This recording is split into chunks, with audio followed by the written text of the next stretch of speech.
কমলিনীকে পুলিশে ধরিয়ে দিলে নিয়ে যেতে লাগলে সেই মুহূর্তে নতুনের স্বামী চন্দ্র সবাইকে উচিত শিক্ষা দেয়, প্রমাণ করে দেয় যে কমলিনী এই চুরিটা করেনি। হ্যাঁ বন্ধুরা, এমনটাই দেখতে পাবেন। বিস্তারিত জানতে ভিডিওটিতে লাইক দিয়ে চ্যানেলটি সাবস্ক্রাইব করে দেখতে থাকুন। গল্পের শুরুতেই দেখা যাবে একের পর এক প্রশ্ন করেই যাচ্ছে কমলিনীকে, আর এদিকে সবাই অপেক্ষা করতে থাকে যে কখন পুলিশ আসবে। পুলিশকে খবর দিয়ে দিয়েছে, আর তারপর দেখা যাবে সেই মুহূর্তে সেখানে পুলিশও চলে আসে।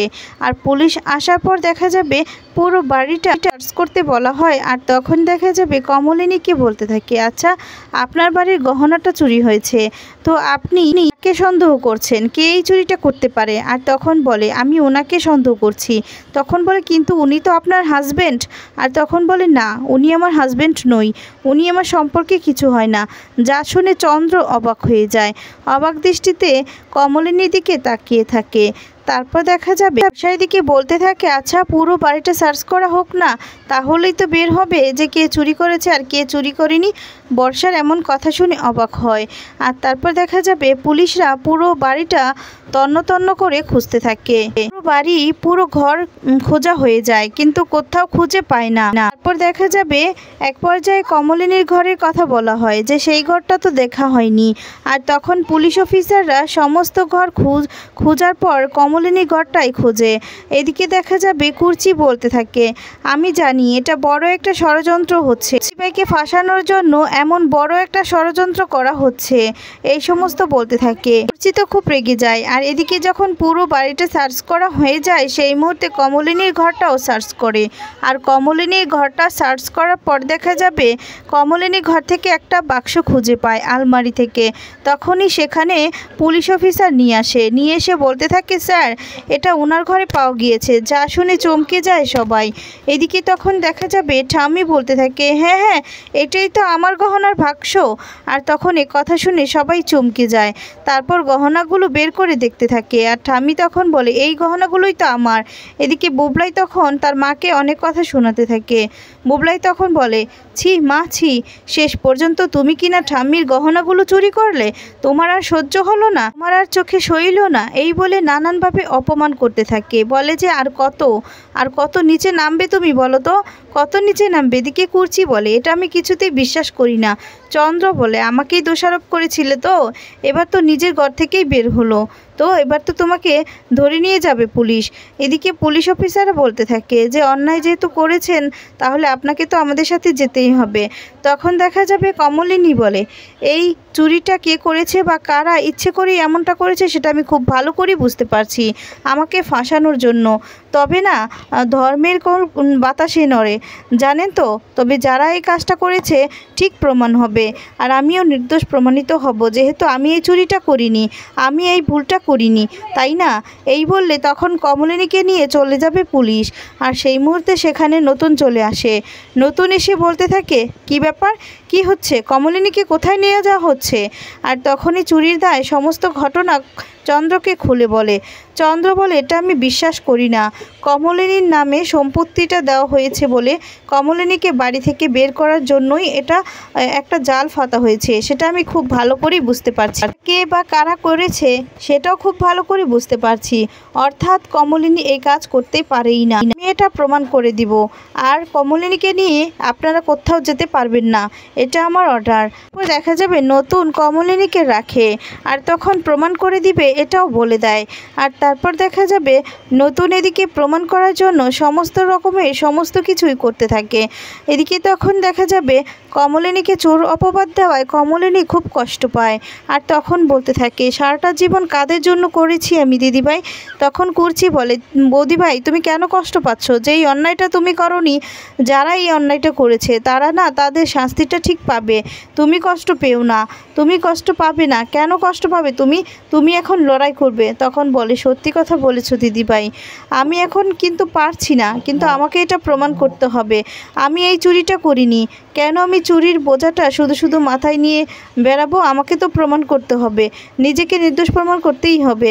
বর্ষা তখন বলে, আর কি প্রমাণ করবে? প্রমাণ তো হয়েই গিয়েছে, তাই না?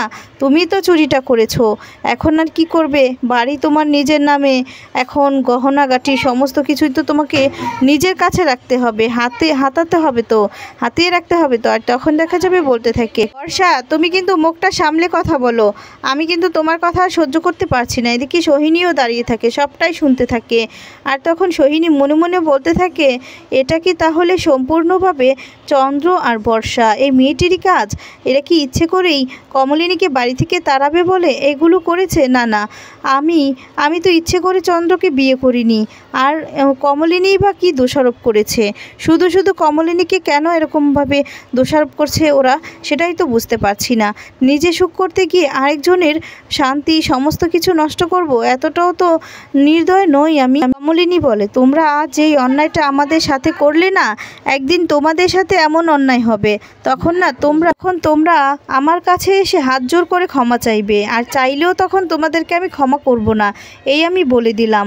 আর তখন দেখা যায় বর্ষা বলে, মামুনি নিজেকে আগে নির্দোষ প্রমাণ করো, কে কি করেছে না করেছে সেগুলো নয় পরে ভাবা যাবে, আমরা তো কিছু করিনি। আর তখন দেখা যাবে নতুন বলতে থাকে, কে কি করেছে সেটা খুব ভালো, সেই ব্যবস্থাটাই আমি করছি। আর তখনই বলতে থাকে, আমি কিন্তু কিছু করিনি, আমি জানি না, আর আমি কিন্তু এইসবের মধ্যেও নেই, আমি শুধু চেয়েছি একটু জায়গা, একটু থাকার জন্য জায়গা, আর যদি তেমন পরিস্থিতি হয় আমরা চলে যাব। আর আমি শুধু চন্দ্রনের জন্যই এখানে রয়েছি, আমার মেয়েটার কথা ভেবে। আমার মেয়েটা তো কোনো অপরাধ করেনি। কমলিনী তখন বলে, আচ্ছা আপনাকে তো কিছু বলা হচ্ছে না, যা দোষারোপ হচ্ছে আমার প্রতিই তো হচ্ছে। আমি আপনাকে ইঙ্গিত করে বলছি না, আমি জানি যে কোন মানুষটা কি করতে পারে আর কে এই কাজগুলো করেছে, সেটা আমি খুব ভালো করেই বুঝতে পারছি। মিঠিল তখন বলে, কাকিমা যে বা যারা তোমাকে ফাঁসানোর চেষ্টা করছে, এবার কিন্তু তাদেরকে ধরতে হবে। আর তারা যদি ধরা পড়ে না, তুমি কিন্তু তখন কিছুতেই ক্ষমা করবে না, দয়া দেখাবে না তাদের প্রতি, বুঝতে পেরেছো? আর তখন বলে, না মিঠিল, এবার আর সেই কাজটা করব না মা, করব না, অনেক শাস্তি ভোগ করেছি, এবার তো তাদেরকে বাড়ি থেকে বেরিয়েই যেতে হবে।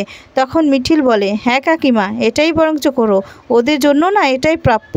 বুবলাই দিকে তাকিয়ে কথা বলে বুবলাই তখন বলে, দেখ মিঠিল, তুই কী ইঙ্গিত করতে চাইছিস যে কাজটা আমি করেছি? তখন বলে, না আমি তো নাম বলিনি। তখন এদিকে চন্দ্র বলে, তাহলে আমি করেছি, আমার তো টাকার প্রয়োজন, আমি তো বলেছিলাম আমার টাকার প্রয়োজন। তো ভয় পেয়ে যায়, ভয় পেয়ে বলতে থাকে যে, দেখো কমলিনী, আমি কিন্তু এই সমস্ত কাজ করিনি, তো অর্থাৎ আমার দিকে তাকিয়ে লাভ, আমরা হয়তো ভাবছো আমার টাকার প্রয়োজন, এর জন্যই হয়তো বা এই কাজটা আমিই করেছি। না না, আমি কিন্তু মায়ের গয়নাতে হাত দেবো, ওকে ফাঁসাবো, এমনটা উদ্দেশ্য আমার নেই। এখন কুর্চি বলে, কে বা চাইবে বৌদিভাইকে বাড়ি থেকে বের করতে? তুমি তো চেয়েছিলে সম্পত্তিটা তোমার নামে লিখিয়ে দিতে, তাই না? এখন যেই দেখছো তোমার নামে লিখে দিতে চাইছে না, তুমি নিজের নামে নিতে পারছো না, আর তখন বৌদিভাইকে ফাঁসিয়ে কিভাবে বাড়ি থেকে বের করবে আর দলিলটা নিজের নামে করে নেবে, সেই ফোন দিয়ে আছো, তাই না? আর তখন এদিকে নতুন বলে যে, সেই সমস্ত না স্বপ্নই দেখে যাবি, কল্পনাতেই দেখে যাবি, বাস্তবে হবে না, বুঝতে পেরেছিস? আমি এবার প্রমাণ করে দিব যে এই চুরিটা কে করেছে, প্রমাণ করে দিয়ে না এবার সত্যি সত্যি তোদেরকে বাড়ি থেকে বের হতে হবে। এবার আর কাবুতি মিনতি হাতে পায়ে ধরলেও কাজ হবে না। আর বোবলাই, আমি বলছি, সব সময় তো তোর বাবাকেই সাপোর্ট করে গিয়েছিস, অন্তত মাকে তো একটু বিশ্বাস করিসনি। তো এবার না ওদের সাথে সাথে যদি প্রমাণ হয়ে যায়, তাহলে তোকেও বাড়ি থেকে বের হতে হবে। যা শুনে বোবলাই চমকে যায়, বর্ষাও চমকে যায়। বর্ষা মনে মনে ভাবতে থাকে, এবার আমার নামটা উঠে আসবে না তো? যদি সত্যিই বেরিয়ে আসাস করব আমি, এই বলে চিন্তায় পড়ে যায়। আর তখন দেখা যাবে বর্ষার মুখ চোখ দেখেই কুর্চি বুঝতে পারে।